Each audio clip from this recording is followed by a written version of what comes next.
Biya kamal ka Nur online TV anda mandu ni chang kwas nyagan wala chang wal kel ka paikel bana racha ka riga dana tuogre wisha ka muyale border dung Ethiopia kane Kenya mi jira mangen muyale jala ni tungwan mala bega jamo mi jenere wika Kenya biben ki Ethiopia mi jen ki Ethiopia wika Kenya tega mi chakulla tin gwasame wa tega mi chutoktin kariya kama wa tuoga tiang chu titin manam dan ka runwang tiang mecha tuok wa gak ni rekonti la jiwich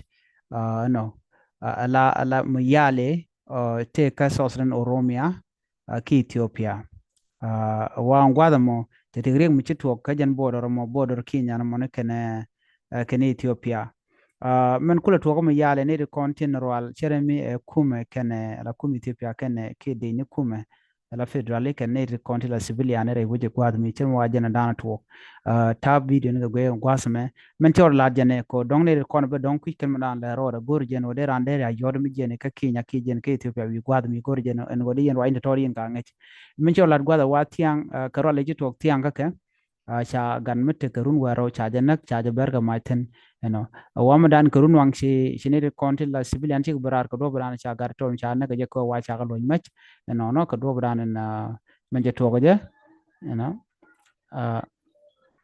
wa gwazo mo shukan lo tim dan gurun wan ko protest ka do bran shiri ko je to je tiang wa sha ka nyok ma dwai ka man dan gurun wan akume Ethiopia ko do bran shalat ke je no mo ariek mi to kam federal police kan ne de konte te kam yale ala ne de konte wala romene che rajo mo che to ko no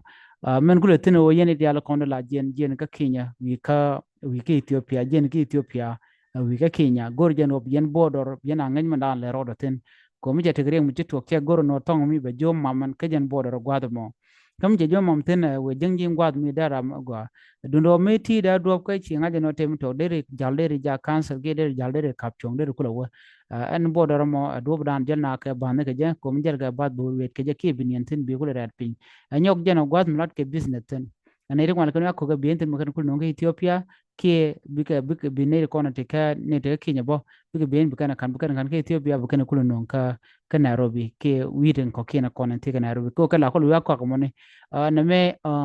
ko de la no la kana ngten gwad mo en re point de mat te Somalia ten te bunten te Kenya te gten kana diala to combination en to ngwalon ko jena e border so te ngwalon to lat katen ajere mo chitu ogone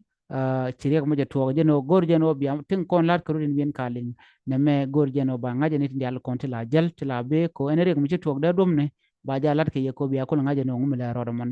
yene de kon to Ethiopia be ju ngaje no jalun ba lela jamat ko ku yen man la ro de ri yi to ko mi yale me ring bum bum ko che tekane ti chanek tin so gor jeno biya man la ro de biya ngaj jenan gor no de nyo ye kel biya tekmal bye bye